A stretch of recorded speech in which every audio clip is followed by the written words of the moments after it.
A continuación se desarrollará la primera ponencia, la mesa redonda de los jóvenes. Así que vamos a escuchar algunas de las experiencias y va a introducir esa mesa redonda Daniel Giorgetti. Daniel Giorgetti es parte del equipo de CLAYSS y Uniservitate y también profesor de la Universidad de Buenos Aires, la UBA.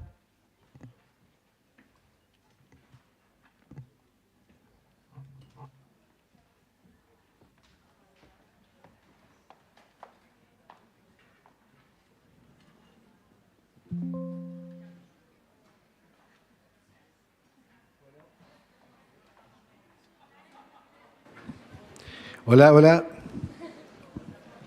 Buenos días. ¿Tenemos la presentación? Thank you. ¿Dónde empieza? Sí. Bueno, ante todo, les aviso que más allá de lo que nos presentaron recién, vamos a hacer una muy breve presentación de 15 minutos, porque yo sé que estamos con los tiempos justos y necesitamos aprovechar este tiempo. Como me han presentado, soy parte del equipo de Uniservitate y de CLAYSS, pero en este caso mi sensibilidad como profesor durante muchos años es la que está antepuesta, porque siempre como profesores tenemos un orgullo, un placer en ver a nuestros estudiantes triunfar, crecer y ser plenos. Y los proyectos de aprendizaje-servicio nos dan esa certeza. Entonces, el award de este año ha sido una ocasión especial para ver el papel que han tenido estas jóvenes y estos jóvenes en estos proyectos. La idea de estos pequeños minutos, yo voy a hacer una breve introducción, es escuchar apenas en 5 minutos, que voy a pedir que sean estrictos, unas impresiones respecto de sus proyectos. Luego, en las sesiones de mañana, distribuidos por temas, ustedes van a poder escuchar los proyectos ya en un desarrollo más completo. Entonces, voy a presentarles 3 slides para ubicarnos en la cuestión del award, que ha sido la gran tarea de este año en Uniservitate. Podemos pasar a la primera. Primero voy a conectar con algo que presentó María Rosa, pero que en toda la presentación tan amplia de lo que está pasando en Uniservitate puede haber quedado en un segundo plano. Es el volumen, la cantidad de proyectos que se han ido presentando, la cantidad de universidades. Estos números pueden parecer algo fríos, pero son tan significativos, porque atrás de cada proyecto hay corazón, hay mente y hay manos. Entonces, tenemos que celebrar esto. Así que me parecía importante conectar con la presentación de María Rosa en este sentido. El volumen que sigue creciendo y que esperamos que en breve continúe creciendo. Vamos a la segunda presentación, a la segunda slide.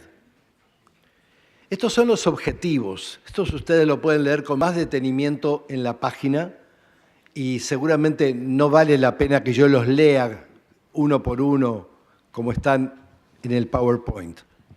Sin embargo, quiero resaltar la idea de comunicar en un tiempo de malas noticias, en un tiempo de sociedades que tenemos grandes problemas, en un tiempo en que las redes sociales parecen hacer tanto ruido con lo negativo, ver cómo está sonando una campana. Le han regalado a nuestra Nieves una campana en premiación y está sonando. Es el jubileo que viene, pero también los estudiantes que nos están interpelando. Así que celebremos también eso. Entonces, visibilizar lo que hacen los estudiantes es central. Visibilizar y darles protagonismo y darles voz.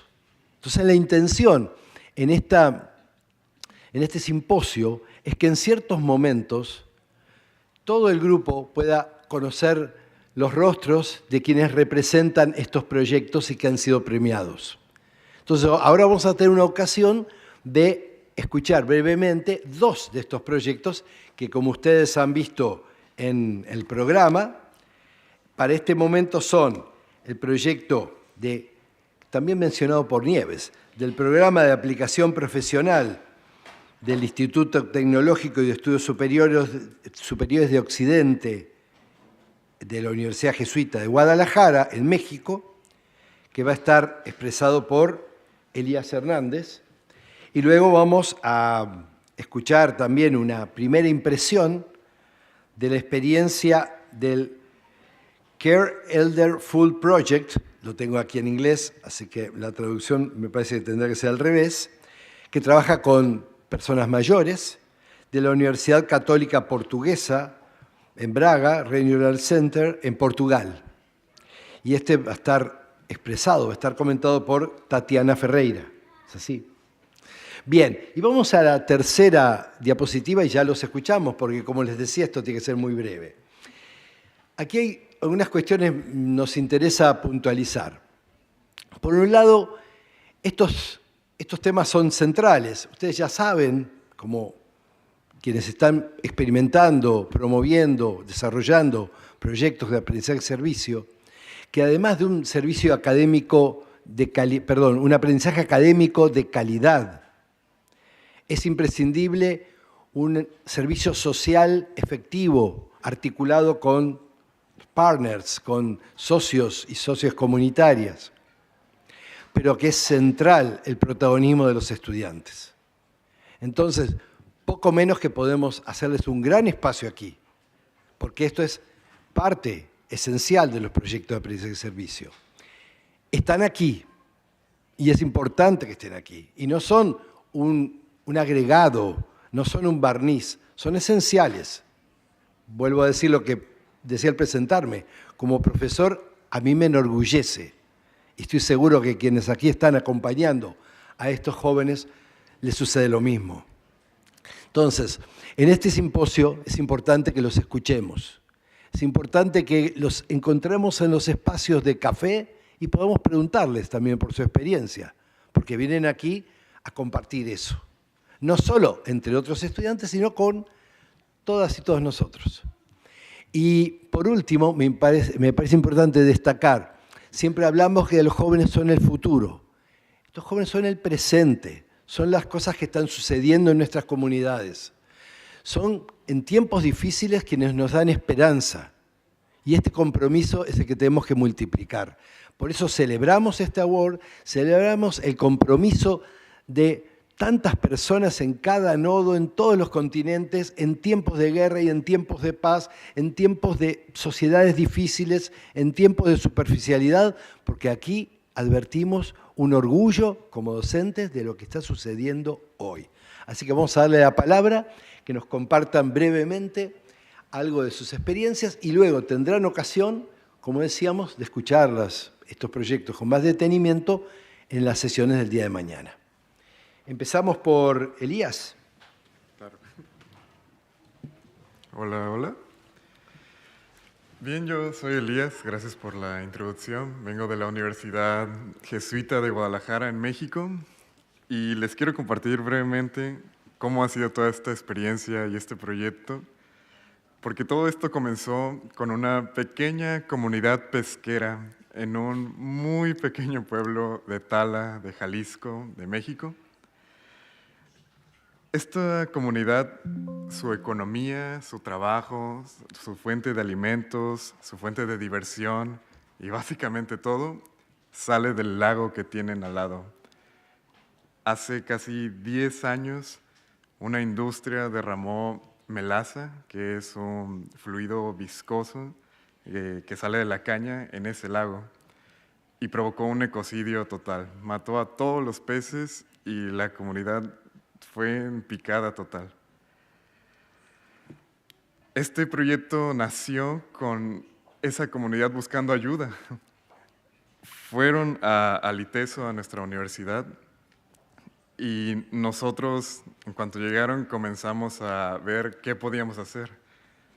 Entonces, lo primero que hicimos fue investigar, como ver qué había pasado con el agua, químicamente, su composición, qué había cambiado, qué podíamos hacer, y todo como lo técnico que podíamos hacer como ingenieros y como estudiantes.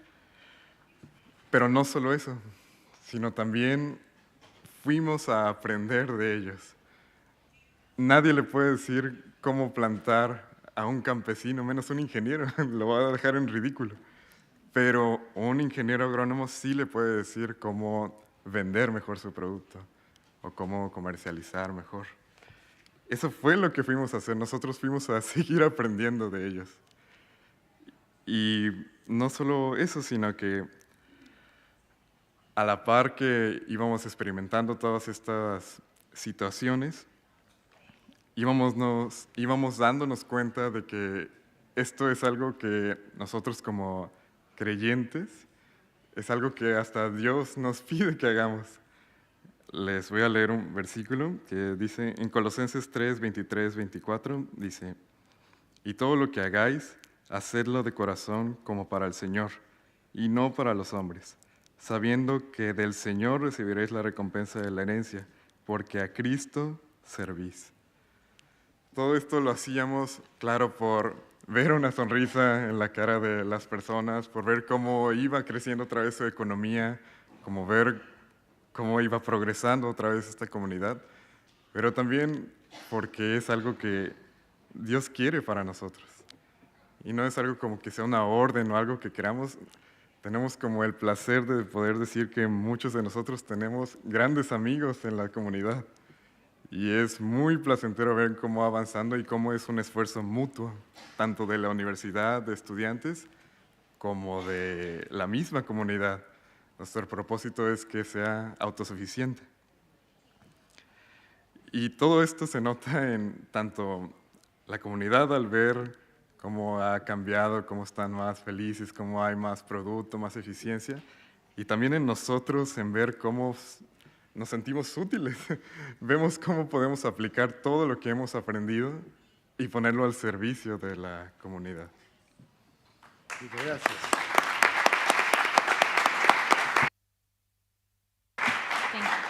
Tatiana.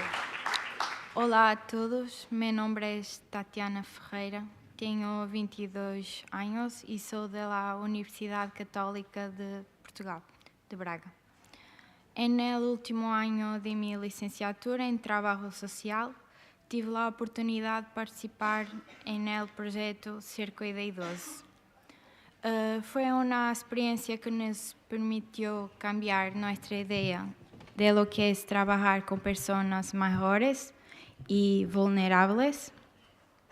Teve lugar en una zona rural pobre del norte del país, con diversos problemas como aislamiento social, soledad, pobreza, problemas relacionados con el alcohol, malas condiciones de habitación y violencia doméstica. Trabajar específicamente con esta población nos permitió desconstruir los conceptos erróneos que teníamos sobre as pessoas mayores. Foi um projeto em que tivemos a oportunidade de realizar um trabalho social, visitas domiciliárias e trabalhar com um software que tem um enorme potencial para o cuidado das pessoas maiores. Todos sabemos que todavia existe uma brecha digital em lá trabalho com pessoas vulneráveis. Desarrollamos dinámicas de grupo en las que se debatían temas como la religión, la espiritualidad. Estos fueron los momentos que más me marcaron como estudiante y contribuyeron significativamente a mi crecimiento personal. Por eso decidí seguir este campo y estudiar actualmente un máster en gerontología. Thank you. Gracias.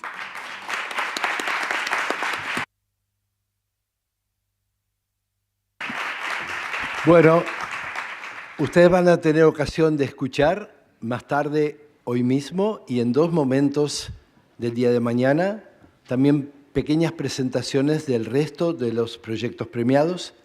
pero les sugiero que estén atentos a cruzarse con estos estudiantes y aprovechar toda esta experiencia que nos están compartiendo. Muchas gracias.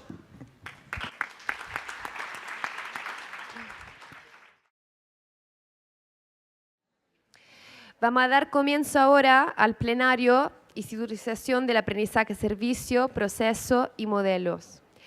Mientras que salen tenemos ya los panelistas preparados, pero le voy a decir algunos elementos de indicación práctica. Hoy en mañana, hoy después del almuerzo y mañana hasta la 11, vamos a estar en sesiones simultáneas. Después le vamos a compartir el mapa para que se puedan ubicar. Ahora se está mostrando un QR code, un QR. Pueden escanearlo para enviar sus reacciones. Va a moderar esa mesa redonda la licenciada Leticia López Villarreal, de la Universidad Uniservitate, Consejo Académico.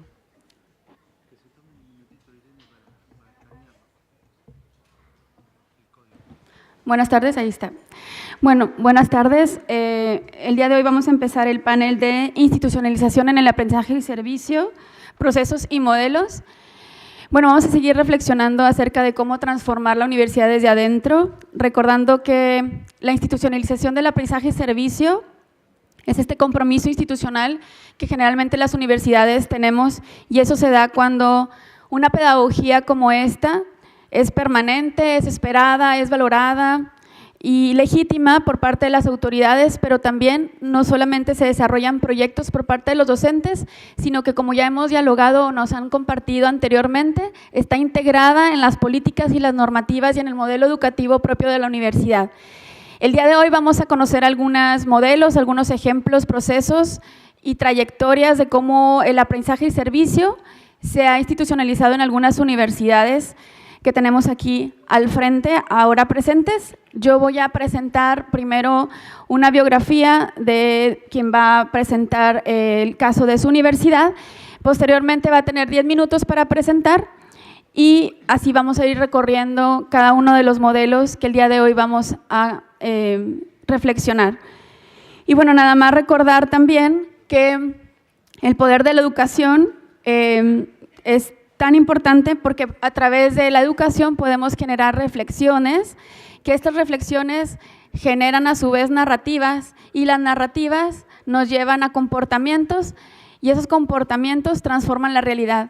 Entonces, la institucionalización del aprendizaje y servicio nos lleva como universidades a ser actores en este ecosistema donde interactuamos con otras instituciones como gobierno, sociedad civil, para que también junto con ellos seamos agentes de cambio.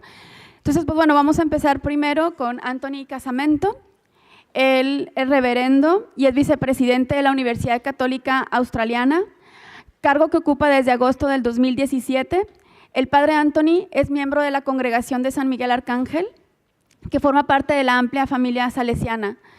También es superior regional de los Miguelitas en Australia, capellán de la Policía de Nuevo Gales del Sur y capellán magistral de la Orden de Malta. Ocupa varios puestos en consejos consultivos, entre ellos el Instituto de Administradores de la Enseñanza Superior Católica y el Consejo Consultivo Regional de las Escuelas Maristas de Australia. Es coeditor de Escort Ecclesia y Reflexiones después de 30 años publicando. Así que démosle la palabra a Anthony Casamento. Good afternoon, everyone, and thank you very much for this opportunity. I'm conscious of our time restraints, so I'll keep my comments to be brief but very important, so please listen. I can only speak on the experience of the Australian Catholic University, and I will do that today, and our experience in service learning and some of the processes and models that we use to embed service learning as part of the DNA of the experience of our students and staff when they come and study and work at the Australian Catholic University. But firstly, a bit about the Australian Catholic University. We are a national university with 7 campuses across 4 jurisdictions or states in Australia. We have 1 campus here in Rome, and I know many of you enjoyed the Rome campus experience yesterday. And we have 2 leadership centres. Currently, we are about a 26,000 undergraduate students enrolled at the university across those campuses, and then a number of graduate students in a range of graduate programs.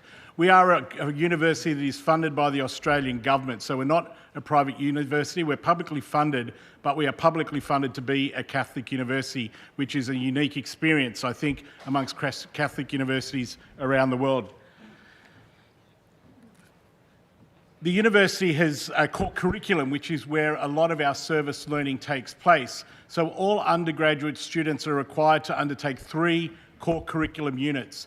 2 of those units are embedded in faculties and in programs, and they're theoretical units based on Catholic social teaching. So whether you're studying law or business or nursing or paramedicine or theology, you undertake 2 units on Catholic social teaching. The 3rd unit, which is the capstone unit, is a community engagement or a service learning unit that is tied to your discipline. So those service learning units are taught within the faculty by your faculty discipline, and it's a requirement that all graduating students complete these 3 units, and it's an opportunity for us to firstly expose students to Catholic social teaching, particularly those students who aren't Catholic, who have never heard about the message of the gospel or understand the church's teachings on issues that relate to the world today. And secondly, it's an opportunity to allow our students to engage in the whole process of service learning, to let our students know that they can make a difference when they go out into communities and walk alongside communities to help those communities change their circumstances for themselves. The university has developed some principles around our Catholic community engagement, and these principles are on the screen there for those who don't speak English. If you use your Google Translate, you'll get it. The principles are an integration of best practice within Catholic social teaching, and they underpin all of our service learning units across the university in learning, research and projects. And in all community engaged learning or service learning, all students learn about them prior to going into community. So we don't just send our students out into community before they've undertaken any formation or pre-formation before they go and do their university experience. One of the things that we found was important for us was the importance of having a university-wide definition of service learning. When we first were establishing and reviewing community engagement service learning at the university, when we went around to the different faculties and disciplines, every discipline had a different understanding of what community engagement or service learning was. And this presented us with a problem because there was no university-wide understanding of what was it that we were trying to achieve in service learning. So our service learning team, our community engagement team, did a wide consultation over recent months to come together for a university definition of service learning, which has now been adopted by all the faculties across the university and all the disciplines. This service learning definition is on our screen there, and it kind of reinforces the notion that we're all in this together, we're all achieving one objective, rather than the School of Law doing something, the School of Education having a different understanding about what the objectives of service learning for the university are. We found this to be quite helpful because it has actually brought the faculty from the university together into a one purpose of why we're doing service learning within the context of Catholic higher education. So if one thing I would stress for all of you is it is important that institutions have a university-defined and a university-accepted understanding of what service learning is. We have service learning across our curriculum, and there's some examples here on the screen of the different areas in which the university has curriculum. So in the Faculty of Education and Arts, there are a number of units in the humanities that are part of our core curriculum, which are also part of our service learning offerings. The Faculty of Law and Business as well, in business, in criminology, in law and in human rights. And one of the award applications for the Uniservitate award for this year came from our School of Business, and you'll hear more about that tomorrow in the student presentations. Faculty of Health Sciences, which is our largest faculty, has a very significant range of service learning offerings, and given the nature of health sciences, nursing, speech pathology, occupational therapy, paramedicine, physiotherapy or physical therapy, it makes sense that there are a lot of offerings in that space for service learning for our students. And then in the Faculty of Theology and Philosophy, we also engage a number of service learning units. One of the important things that we've done with this service learning in the university is to make it a priority in our strategic plan of the university.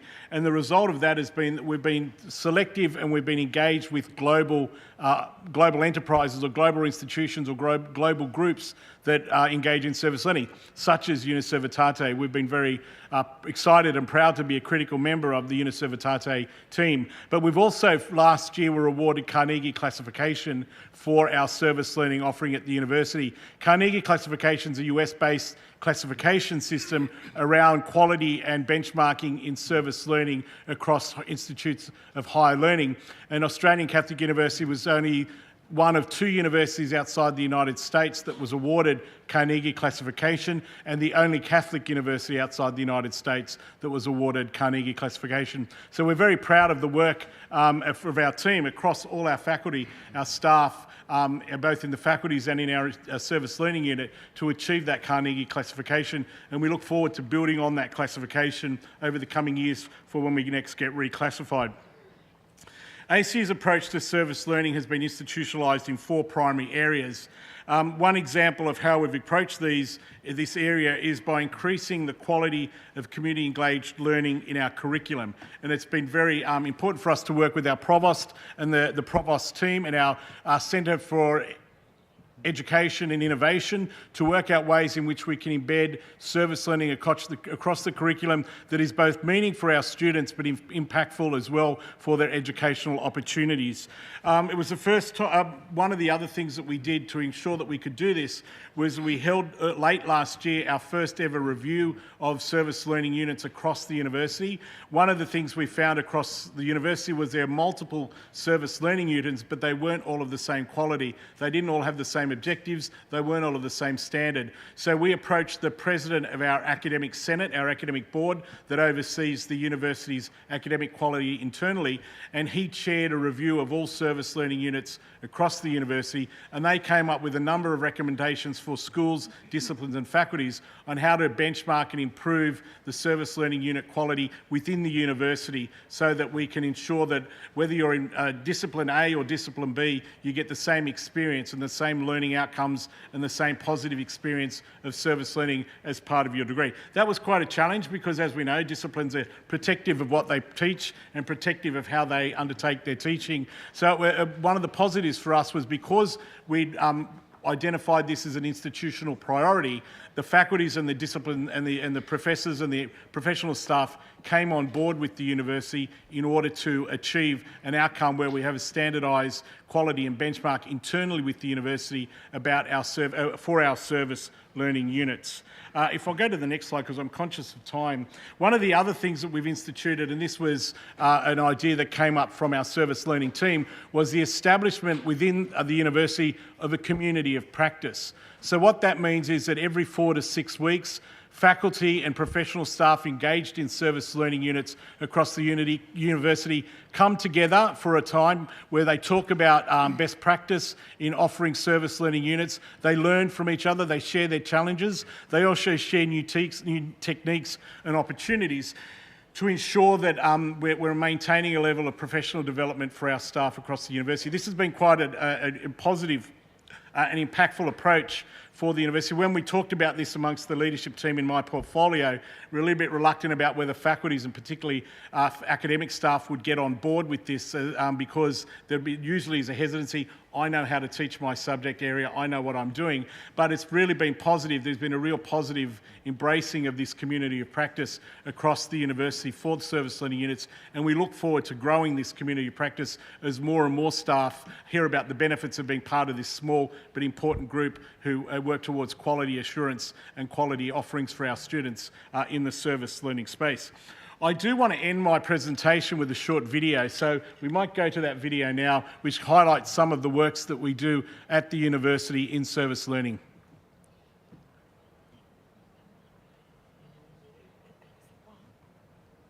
That's it.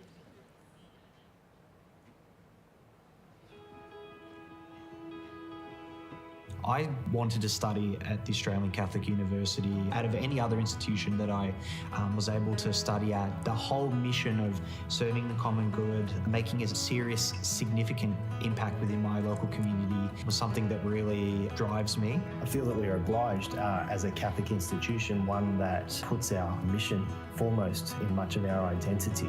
We have an obligation to equip our students to be able to live out that mission, both whilst they're at ACU and then once they graduate. I think when I first was told about it, I very much took it as, this is a hurdle for my degree. Now that I've actually been engaged with it and it's been something that I've been enjoying, I very much see the value behind it. It's really powerful to have young people going into situations where they wouldn't otherwise get that opportunity, especially working in different communities, you know, that they maybe haven't had exposure to. It really opened my eyes to the impact that working within your local community, giving back to others, not only does it enrich your community, but also I felt really enriched myself. Students really enjoy the opportunity to go and learn about other people and the way that other communities work. And having that really direct interaction is incredibly powerful. My favourite memories when working with the community here at MWP is when we get back on the bus after a day out and you hear all the happy chatter and a lot of positive feedback about the day and how it's impacted people and their enjoyment, and it's really nice hearing that and that I've been a part of providing that for them. We feel at ACU that we need to send our graduates out not just experts in their professional field, but humans who are ready to make an impact on their world. Being able to listen and reflect on everyone's values was really important because I'd never spoken to homeless people before, or I never really had anything to do with it. So it was nice to hear where they'd come from and their experiences and how they've coped with things themselves. If you're a bit scared and unsure like I was, just get in and do it. Have a look, there's plenty of places you can go. Step outside your comfort zone. Don't go with like the easy option that you will do in your future. I thought I'd do something with teaching, but just try something new that you would never expect that you'd be doing.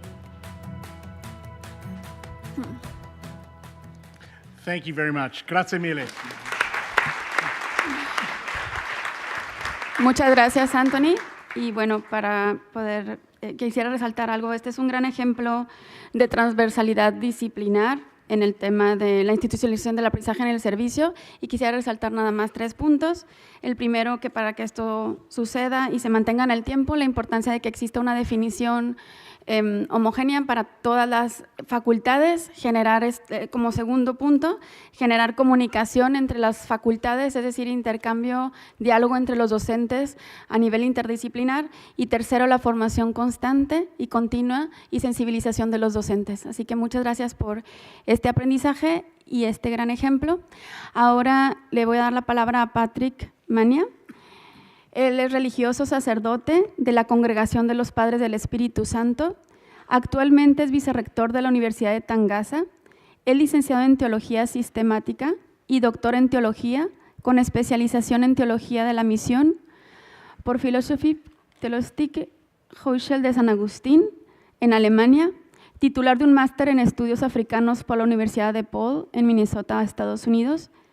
Profesor de Teología en la Universidad de Tangaza y en la Universidad Católica de África Oriental, y examinador externo de la Universidad Católica de África Oriental y de Jesuita University College. Es examinador externo de los estudios de posgrado de la Universidad Católica de África Oriental, campus principal, y entre sus publicaciones destacan La mujer africana como agente de evangelización y un libro de reciente publicación, La Iglesia y Salvación y las religiones. Ha publicado numerosos artículos en capítulos y libros y diferentes publicaciones periódicas en África y Europa. Así que adelante, padre. Thank you very much. Good morning, everyone. It's afternoon already. Thank you very much. Thank you for the brief introduction. So I want to do a bit of presentation, and I am representing in my presentation the 7 universities, Catholic universities, that are part of the African Hub, which I am the chair, being the rector of Tangaza University. And I welcome very much my fellow rectors and colleagues from these universities.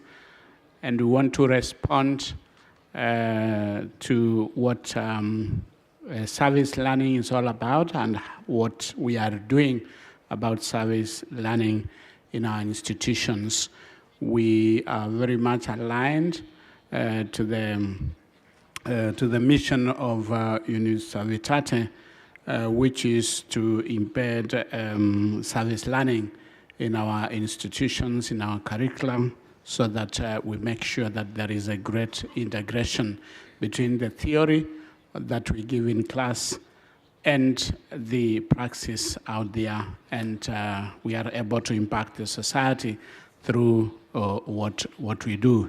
So institutionalizing core values through service learning.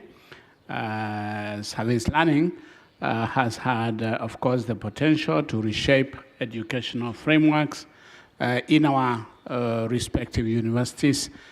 Thanks be to God that our different regulators in our African universities, they demand service learning. So for us in our universities, talking about service learning is not something that we are imposing, something already integrated in what is expected of us by our regulators.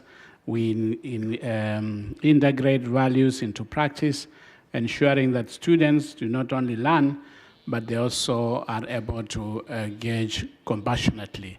And this is not just students, but even the faculty. So at Tangaza and in other universities, institutions in Africa, service learning has served as a core method of strengthening educational purposes by focusing on compassion-driven action. Compassion-driven action. And we institutionalize service learning through a number of models and processes. One, we have community partnerships. We try to make sure that we build strong partnership with local organizations so that we can be able to create relevant service opportunities and community-based projects for our students. Then we also have faculty engagement workshops. In the 7 universities within the hub, we do quite a number of workshops as individual institutions, but as well as collectively, so that we can be able to engage faculty in understanding more about service learning and its importance in educational delivery. Annual service learning conferences is something that has also become our tradition. We make sure that each year we have a conference that is organized by one of the universities within the hub. And for those we've had so far, they have proved to be very helpful and fruitful in supporting our institutions to grow the mission of Uniservitate and the need for service learning.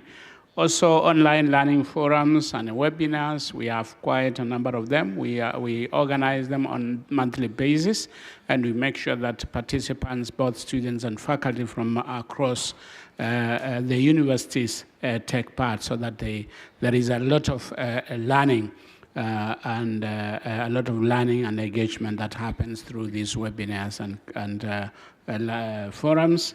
Alumni engagement programs, again, our alumni, once they are initiated into service learning activities within the university, we try to make sure that once they get out of the university, they still keep connected with us, and the service learning becomes also that which drives them in whatever they do. Collaborative research. Yesterday, we even we engaged and we strengthened our commitment to do more research on this area. Already a lot has been happening, but we believe that we can still do more as institutions within the hub to enhance research around service learning and community engagement. In Tangaza, we say that our motto is teaching minds, touching hearts, and transforming lives. And we feel that this motto very much aligns with what service learning is all about. That is not just about the teaching, but also making sure that the lives of the people are also touched. And that way we transform, so that those we transform in the institution can also be able to be agents of transformation out there. Our core values: preferential option for the poor, academic excellence, integrity and collaboration, ministerial priesthood and interreligious dialogue, inclusiveness. As you can see, all of them are value-oriented. They are values that guide what we do at our university.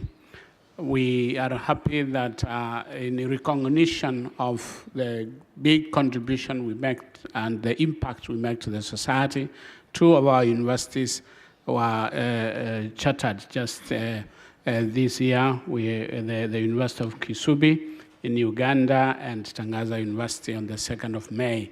And that, for us, is a testament that what we are doing not only is not just dissemination of academic information, but we are also impacting the society and the church, and that way there is a recognition. We have a lot of community impact. Our institutions have reached multiple communities through service projects, underscoring service learning role in creating socially relevant, impactful education. Some of these community activity projects are, for example, capacity building for the missionary youth movement animators at the Archdiocese of Nairobi in Tangaza. We are working very much in collaboration with the local church, especially the Archdiocese of Nairobi, and they have used us as a training base, and our people become the trainers of groups or animators for young people and children within the Archdiocese. Psychosocial support programs with prison officers. We've also worked very closely with prison officers, giving them psychosocial support, and this has also given us a lot of recognition from the government and the local community.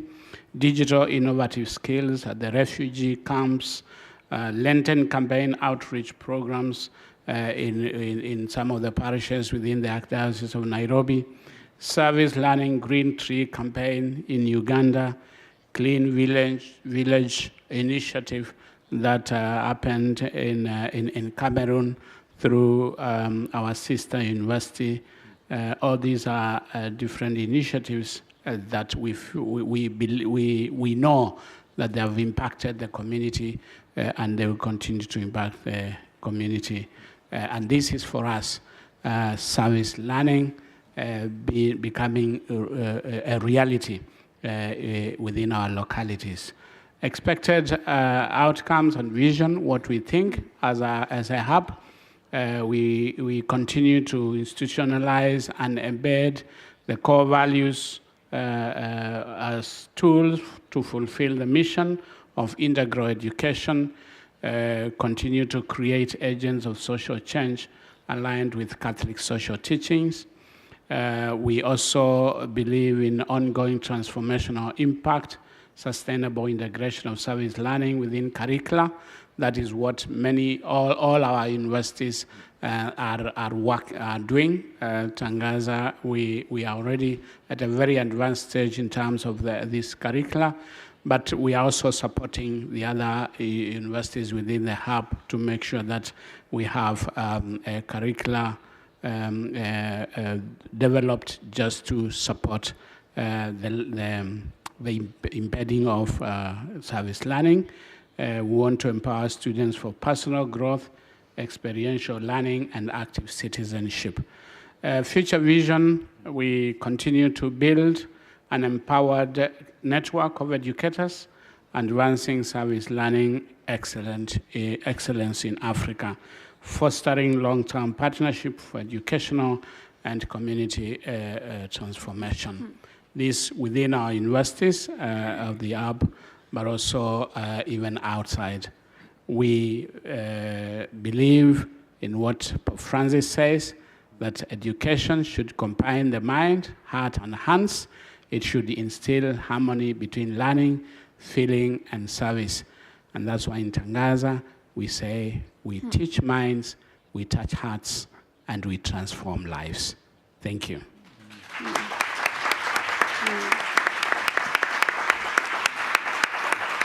Muchas gracias. Creo que este es un excelente ejemplo de cómo la universidad se puede involucrar fuertemente con las organizaciones comunitarias y de forma interuniversitaria para impactar en un territorio, y también cómo se ve la integración de la formación en valores en donde se involucra fuertemente a los estudiantes y los docentes. Muchas gracias. Ahora le vamos a dar la palabra a Juan José Echeverría. Él obtuvo el doctorado en Derecho Canónico por la Universidad Gregoriana de Roma en 2003. Es licenciado en Derecho Canónico por el Instituto Católico de París. Ha sido vicedecano de Alumnos y de Innovación y Calidad de la Facultad de Derecho entre el 2003 y 2006. Actualmente es profesor titular de la Universidad de Deusto, donde imparte Filosofía del Derecho en el campus de Bilbao. También ha sido docente de las asignaturas Derecho Natural y Derecho Canónico en la Universidad misma de Deusto. Principalmente ha escrito acerca del testamento vital, movimientos eclesiales, enfoque jurídico y confesionalidad en los nuevos contextos sociales. Démosle la palabra a Juan José Echeverría. Adelante.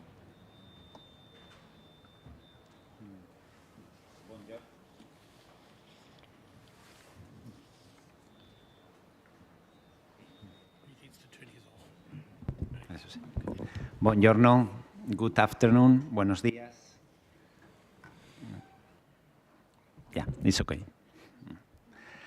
Muchas gracias por, I will speak in Spanish.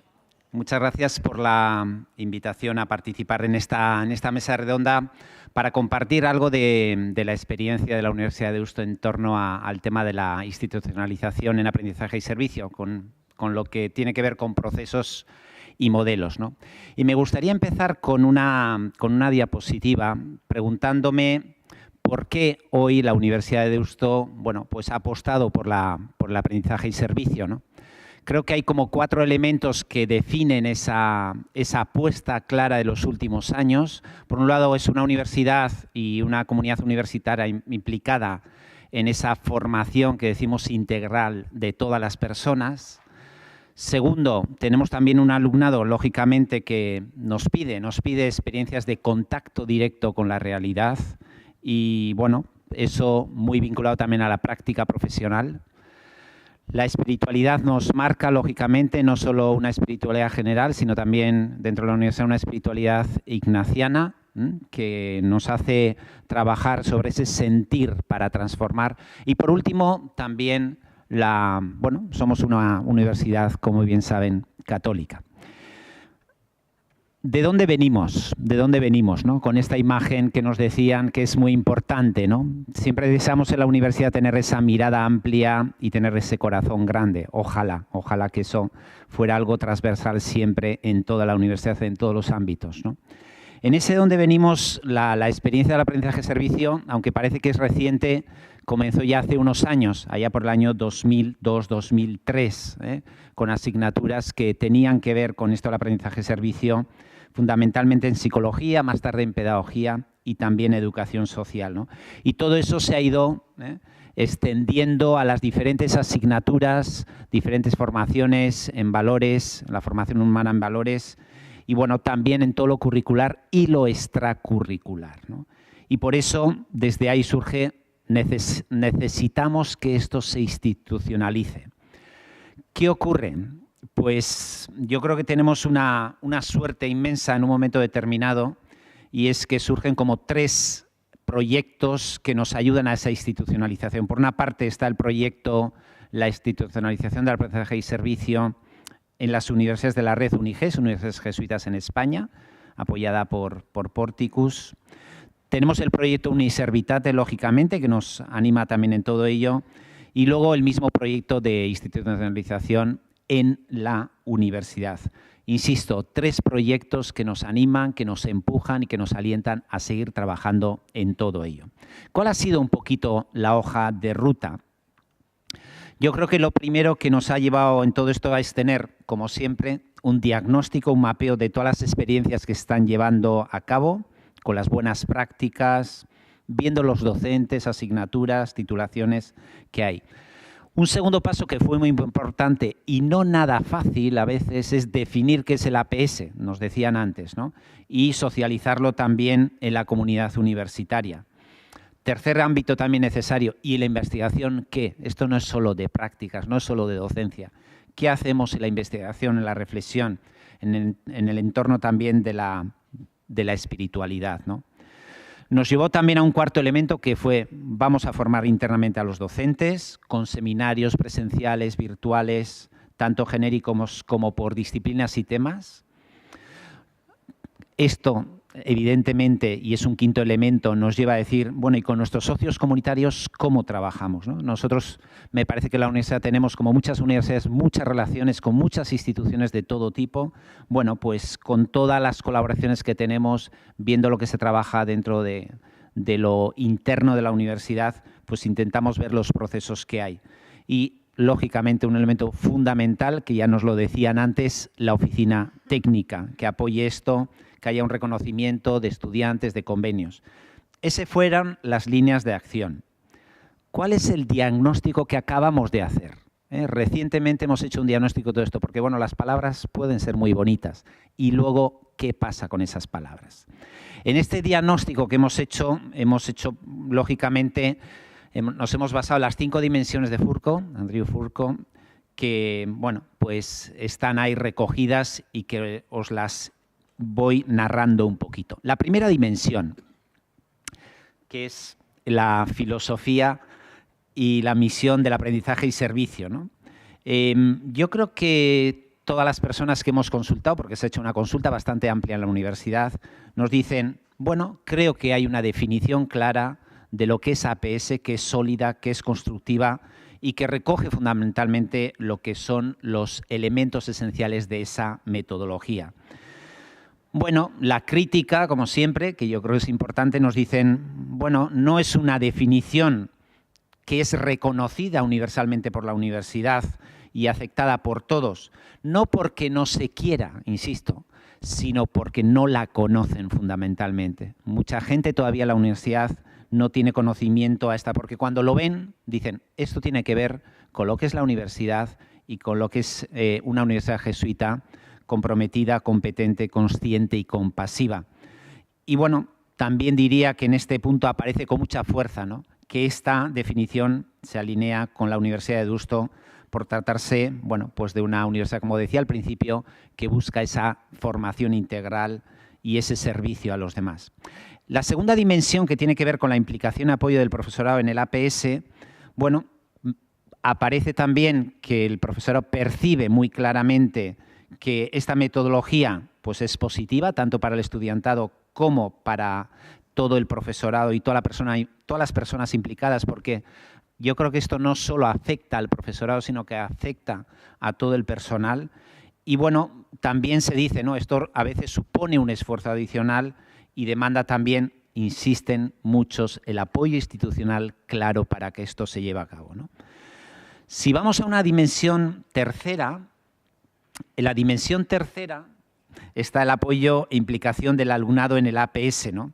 Bueno, la experiencia es que el alumnado valora muy positivamente esta experiencia y por todas las oportunidades que le supone, ¿no? Y también es cierto, ¿no?, que los alumnos y alumnas más cercanas es la gente que a veces busca propuestas innovadoras y propuestas, yo diría, también solidarias, ¿no? Bueno, pues esas personas son como más sensibles a este tipo de propuestas, ¿no?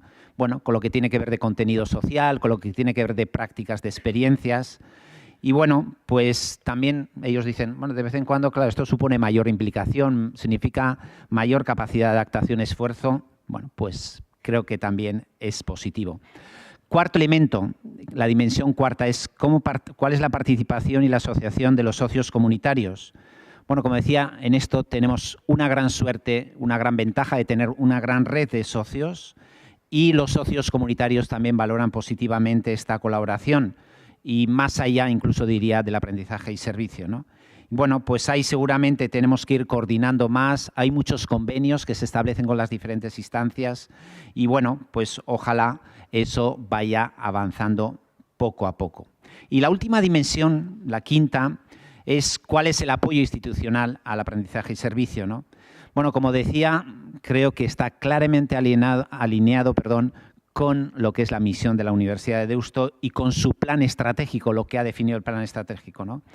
Creo que estamos en un momento también idóneo para integrar todos los esfuerzos e iniciativas que se han llevado a cabo en todas las facultades y en otras unidades de la universidad, mucho más allá de las facultades, como es Deusto Campus o el Campus Social o la formación humana y valores.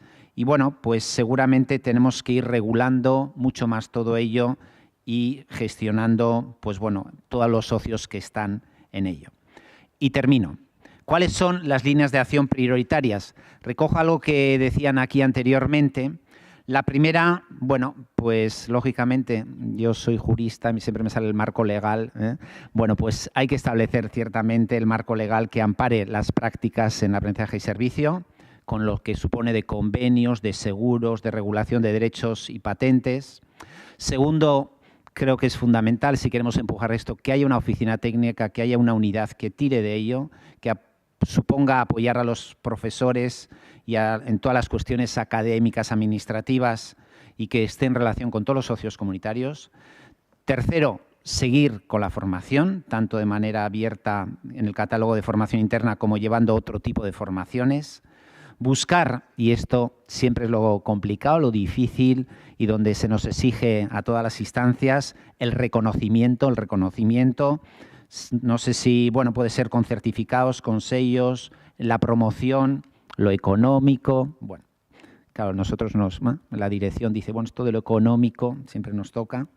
Y por último, también diseñar un proceso que refleje pues, cuáles son los agentes clave y las interacciones entre todos estos agentes, ¿no? Bueno, pues por ahí estamos en este momento. Termino con esta frase de la universidad. Yo creo que ya hemos recorrido un largo camino, estamos seguros de que aún queda un gran trecho por avanzar, lleno siempre de aprendizajes, de logros, de retos y aprendizajes. Muchísimas gracias. Eskerrik asko.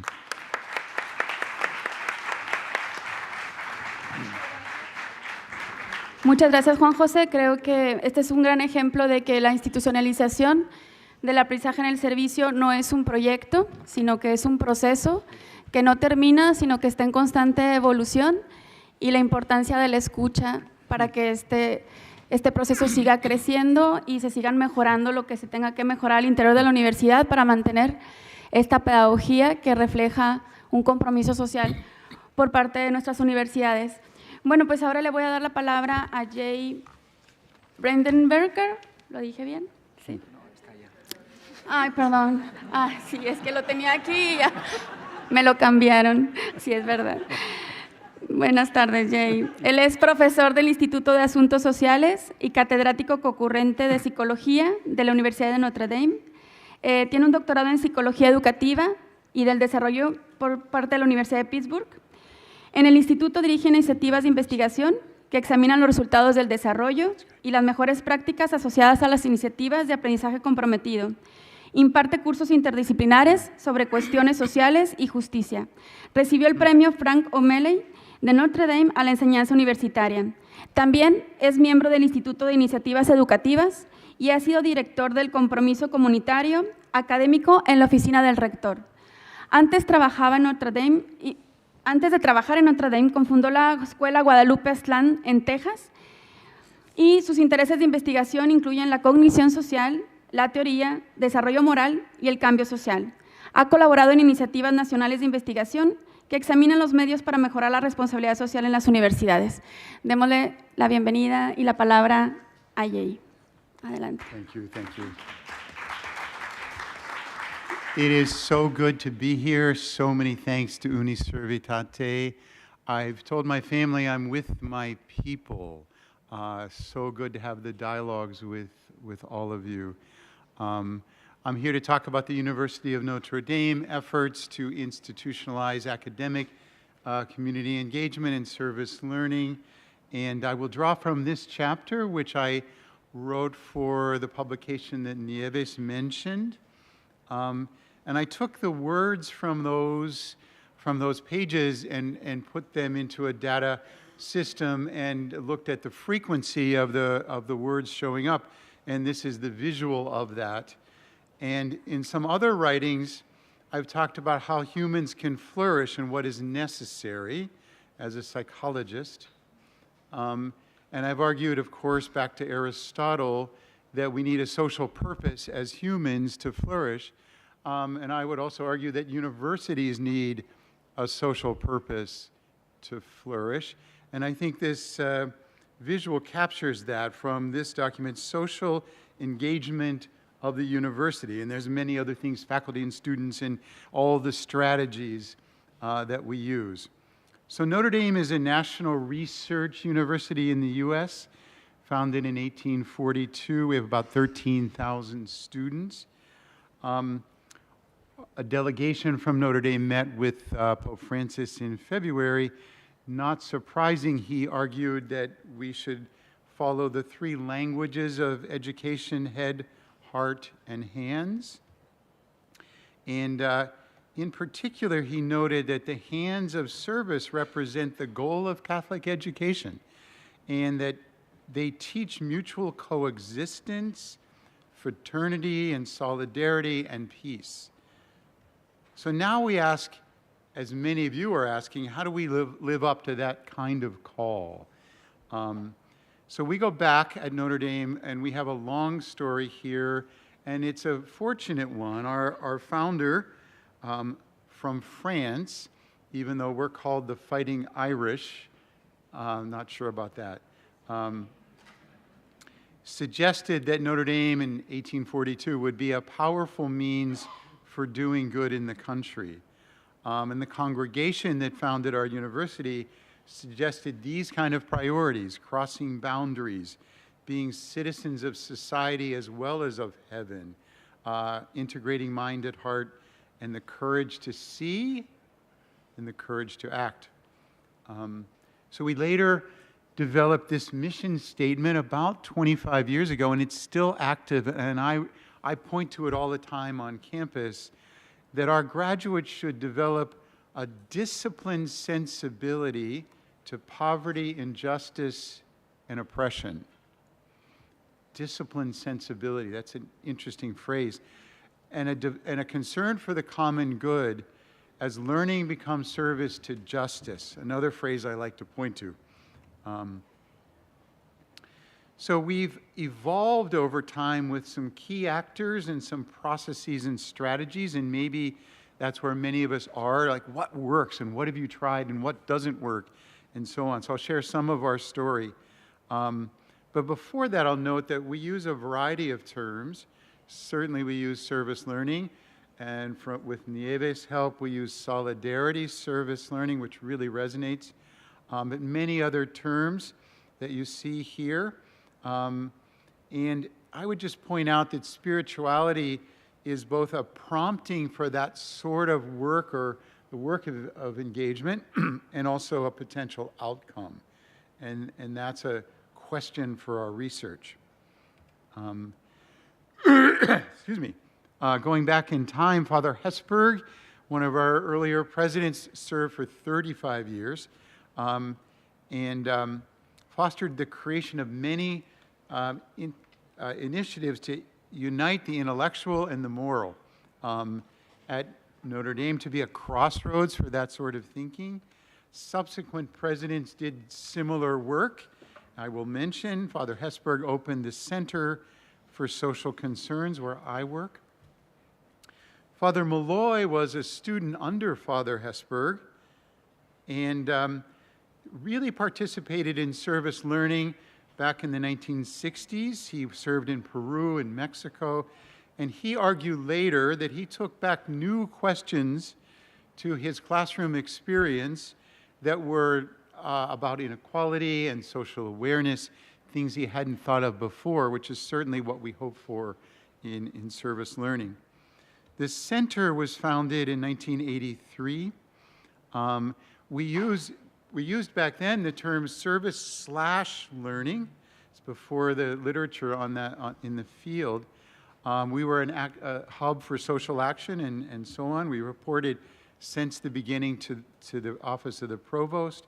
We have academic and experiential initiatives, and now we've grown to 35 faculty and staff. We united the Office of Volunteer Services and the Office or Center for Experiential Learning back in 1983, and a lot of that was through student visioning, also a best practice in service learning. And after 3 years of wrestling, the Board of Trustees approved the center and gave us some really nice space to work with. In 2009, we were named a University Institute, similar name now, and we again focus on justice education, research for the common good, and critical conversations, and trying to unite those with a sense of practical wisdom and moral imagination. But we don't do this alone. There are many, many other campus entities that promote service learning and engagement using sometimes their own language. Each of our colleges, many large institutes, public affairs, even our athletics department. And we've developed another number of other structures. We have a coordinating council for engagement. We have a director of academic communication in the Office of the Provost. I served in that role for 3 years. Even our communication department does a What Would You Fight For series. And these are 2-minute commercials, and maybe you think they're just commercials, but they provide a symbol of what might be important. So each one has a faculty member, a graduate student, an undergraduate, a community partner, and a strong social issue. And the question is, what are we fighting for in this particular domain of healthcare or education or the like? Many other strategies. I think the most important one is that we've, for many years, integrated Catholic social teaching as the way we talk about engagement, and integrated the principles of Catholic social teaching as the reason for and the potential outcome of engagement, and hold a biennial conference on that, etc. Many other strategies. We work with faculty and graduate students to promote the disciplinary expertise and the practices here. We use the Carnegie classification that my colleague mentioned as a form of self-reflection to get better at and wrestle with some questions. And currently we're working on some new initiatives out of the Provost's office around democracy, poverty, health and well-being, ethics and sustainability, hoping that the service learning will be pervasive and deep. So you'll notice it everywhere, and it'll also have some depth. But we have many, many challenges, and these challenges are common at your universities. How do we integrate faith and reason in secular times? Faculty reward structures? How do we bridge academic excellence with social mission? What counts more? And how do we keep our work focused on justice and not just soft donations to the poor? How do we energize the work for justice? How can we be an anchoring institution in the community? And how can we scale some of these efforts while being this massive university? Here are some lessons. I won't go into all of them. I would just say draw from your own experience, your own charism, your own ethos. I think we've developed an ethos of social mission. So we see first-year students telling other students, this is what I did yesterday, why don't you do it tomorrow? Integrate with your strategic plans, your learning objectives, all the things that my colleagues have mentioned really well. And then finally, respond to the current moment. Universities are changing. Universities are under siege in many ways. There's new models of learning, and we need to respond to those current signs of the times. with our own strength and with some innovation and passion and flexibility. So thank you very much.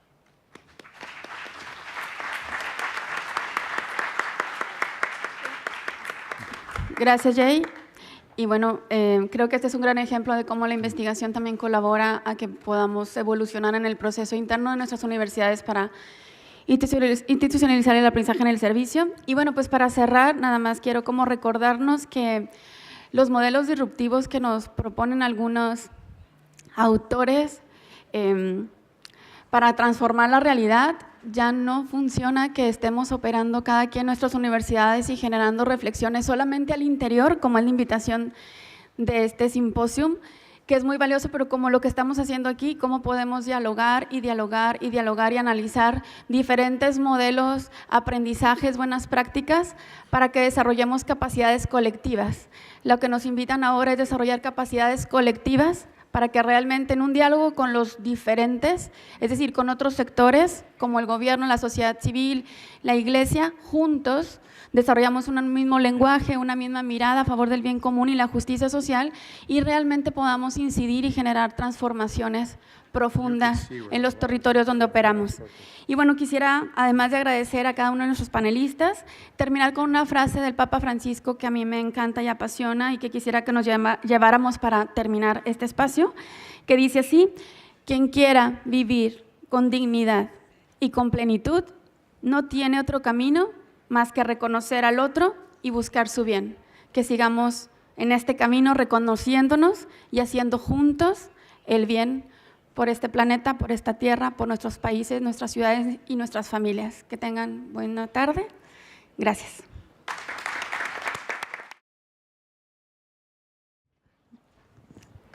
So, good afternoon. I'm Anna Bielokina, and I'm a student of biotechnology from Faculty of Medicine of the John Paul II Catholic University of Lublin, Kul, in Poland. And today I will present the project conducted with my friends from Biotechnology Scientific Club, Bacterial Antibiotic Resistance Global Challenge Local Action. This project addresses the global issue of growing drug resistance, and we focused on local playgrounds where we studied the presence of drug-resistant bacteria and shared our findings with the public to raise awareness about microbiological safety on playgrounds. To begin, we selected 33 playgrounds in Lublin as our research sites, and by the way, Lublin is a city located in eastern Poland. So our team collected samples from each location to check for pathogenic or antibiotic-resistant bacteria. While collecting samples, we talked to parents and other playground visitors because we wanted to understand their knowledge about antibiotic resistance, and we wanted to learn what they expect from our project. And their huge interest in our work motivated us to create a website application. Next, at the university, we performed various experiments to identify bacteria from our samples, and then we tested them for antibiotic resistance. I should add that we, as students, had a huge opportunity to learn new, really fine. Also, we had support from our professors who guided us in each step. And after analyzing our data, we identified factors affecting playground safety, such as hygiene practices. So it's really important to wash your hands. Then, to educate the public, we regularly posted updates about our project on our social media. Also, we had interviews with local press to inform the public about our project's goals and findings. And these interviews really helped to spread our message to the local community. Also, to raise awareness among high school students, we organized interactive workshops and we educated them about antibiotic resistance and demonstrated them techniques and methods we used in our project. The website application we created, it's called placezabawpodlupą.pl, and it is a map showing what strains of potentially pathogenic and harmful bacteria we have detected at local playgrounds and whether they are antibiotic resistant. Also, using obtained data, we prepared recommendations for parents and managers of playgrounds to help reduce biological contaminations. Also, these recommendations were shared with local authorities and sanitary institution in Lublin. And also, we develop a variety of different educational materials.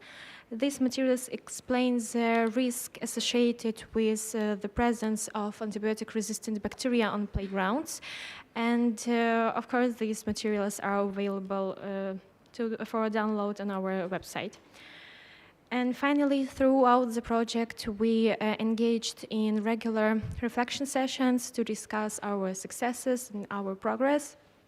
Also, we strengthened our communication skills by talking to parents, our professors and journalists. And the most importantly, this experience helped us students to connect academic learning and real-life applications. Thank you.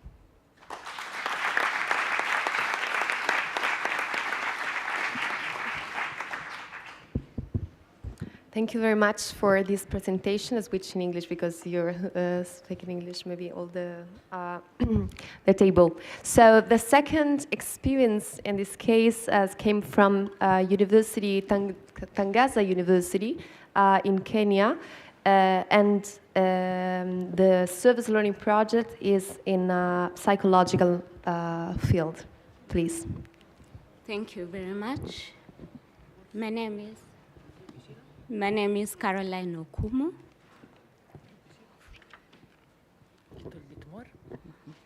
My name is Caroline Okumu from Tangaza University, Nairobi County, Kenya. Being in your presence makes me feel humbled and privileged. Thank you for being here. I was one of the students who were part of the psychosocial support program for police wardens in Nairobi County. The program trained police wardens in basic counseling skills, and students provided counseling services to the police wardens. This was done in group sessions and also one-on-one sessions. I'm sorry, I hope I'm audible enough. Okay. I can say the program was amazing. Amazing and eye-opening to me. I say this because I've never seen an institution go out and train people on academics, academic knowledge and skills. This was the first time for me. When witnessing this, I was able to see how I, as a student, as the protagonist, can also help clients or people in the community be able to bring change in their lives. How was this done? First of all, I saw the principles of service learning brings about a cohesion and transformation in the society through social transformation and social justice. I saw service learning as a tool and a type of philanthropy that promotes significant change. Integrating service learning into higher education, at least for me, shifted some personal goal. You see, for every student, when we get into higher education, what we imagine is that at the end of it, we are going to get good jobs and live a good life. But then, being part of this program, I was able to see that service learning enhances personal goals into communal goals, in that I have a responsibility to share the knowledge that I've gained with my neighbor, with people around me, because there's a change I want to see, there's a change they need to see. Service learning helped me see how I can impart this knowledge without even charging for it, because I am looking and hoping to see societal change. By incorporating service learning into academic programs, I saw there's a way of dealing with social injustices. And that is, it transforms the student to see themselves as part of the community, changing our values and character. What we've learned today is that at the core of service learning is love, is sharing love, is knowing that people need me and we need them. And so I might not be having money to give people, but I have knowledge, I have skills. So I share that. Therefore, I feel very privileged to have been part of this program. Thank you.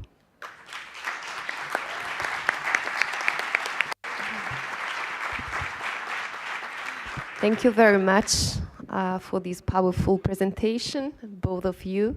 Now we travel, we go to United States, and we have projects of Sacred Heart University. So please. Hi, good morning, everyone. Pleasure to be here with you all. My name is Carisha Donaldson, and I was a former student an alumni of Sacred Heart University in the communications department. I majored in strategic communications and public relations, and we worked on a project titled Uniting Hearts. It was developed in the year of 2020 during the global pandemic. And so for the first year or two of the project, it was all held virtually, working with the students.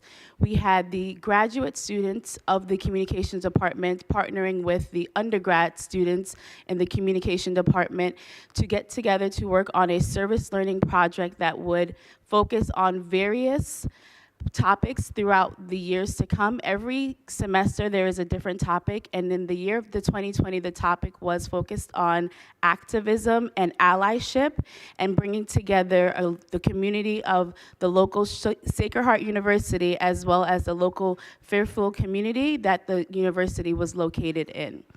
And to do so for that year, the focus was launching a newly developed multicultural center that was on campus for the first time.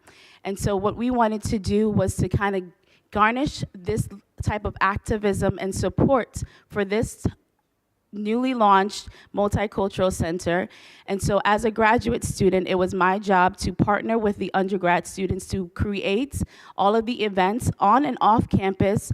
That year, they were all mostly virtual due to the global pandemic.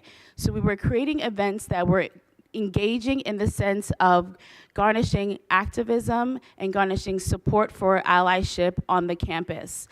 We did that through partnering with local partners as well as partners on the campus, including the Multicultural Center and the Service Learning Centers.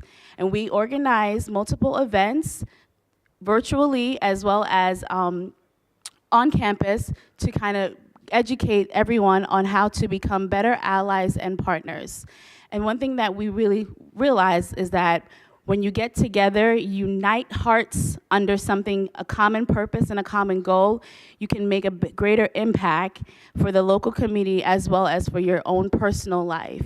You grow and you learn together, and so that is what we did with the Uniting Hearts program. Thank you very much.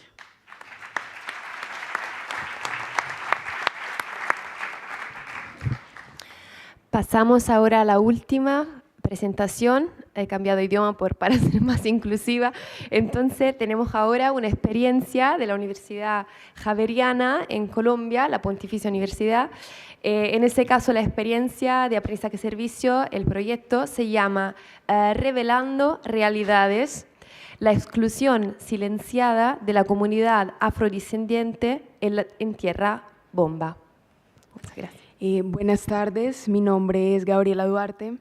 Primero que todo, me gustaría dar gracias a los organizadores de Uniservitate, especialmente a la Universidad de LUMSA, a CLAYSS, a la Universidad Católica de Australia y a María Nieves y María Rosa Tapia. Muchas gracias por permitir este encuentro y por permitir compartir nuestras experiencias del aprendizaje y servicio.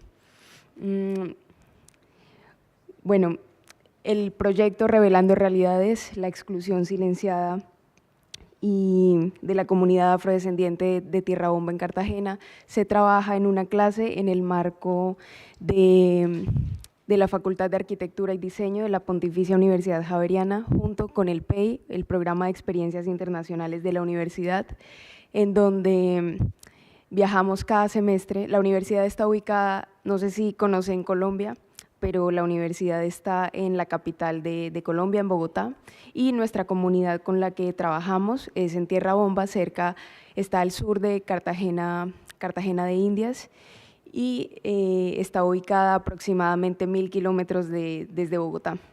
Entonces viajamos cada semestre a esta comunidad, una comunidad afrodescendiente con un componente étnico muy significativo, donde hay una institución etnoeducativa con unos estudiantes muy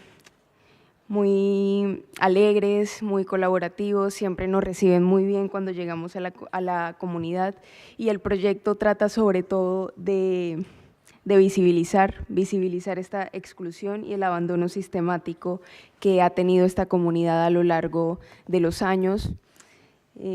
Y esto se ve reflejado porque no tienen acceso a necesidades básicas, sobre todo no tienen agua potable, no tienen acceso constante al agua potable, y el 100% de la isla está sin acceso a necesidades básicas, tienen necesidades básicas insatisfechas.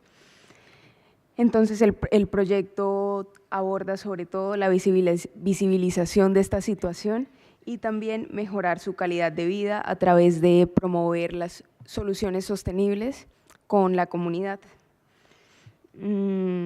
Este problema social del que se ven afectados se ve también agravado por una degradación ambiental que hay en el territorio, pero es muy complejo porque por cómo la comunidad puede tener conciencia sobre una situación ambiental cuando hay otras necesidades más urgentes que resolver antes, como que no tienen de dónde abastecerse de agua y se enferman por esta situación.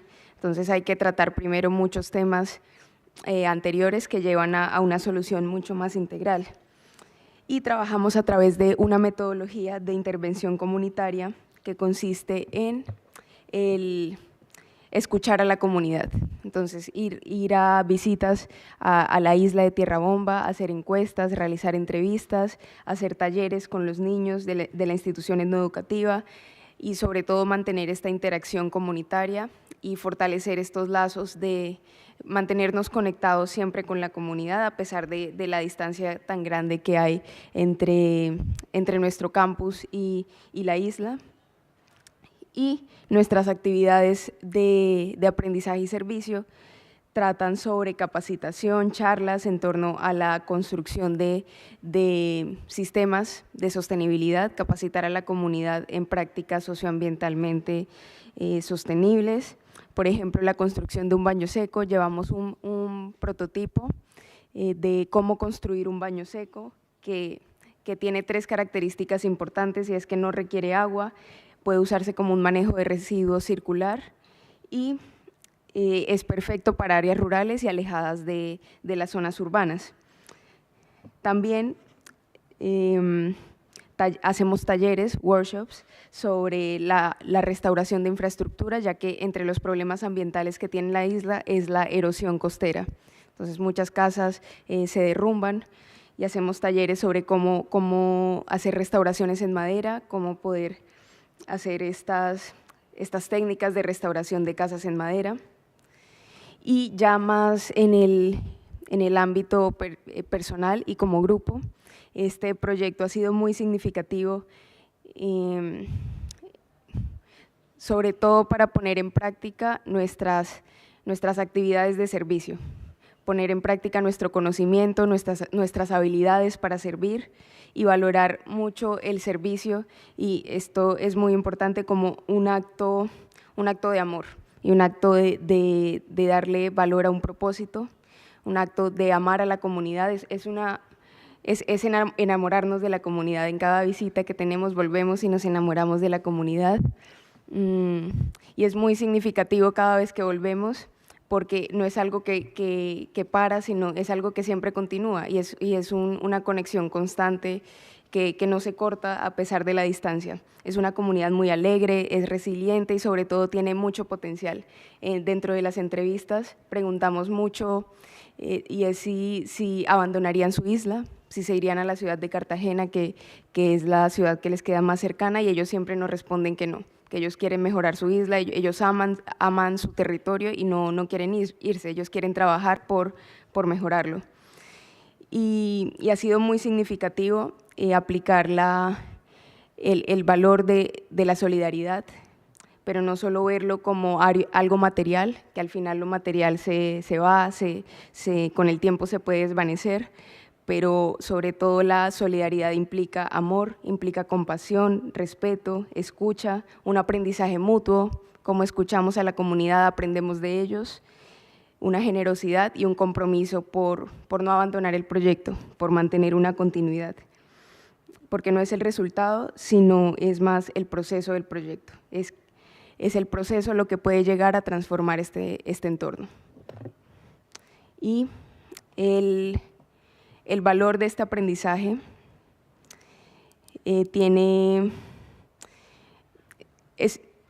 es muy valioso compartir lo que se está haciendo, lo que aprendemos en nuestra Facultad de Arquitectura para enriquecer a los demás, no guardarnos solo este aprendizaje, sino usarlo para enriquecer a los demás, para generar una conexión entre la comunidad, ganar esta conexión, es ganar una conexión entre nosotros y la comunidad, multiplicar conocimientos y reforzar nuestro propio aprendizaje, pero también muy importante impulsar a través de alianzas estratégicas, impulsar un cambio social y sobre todo impulsar la paz, que en Colombia es muy fundamental, y con uniones, con la unión es que se puede fortalecer la paz, y es un proceso que no termina, sino que está en constante evolución. Muchas gracias.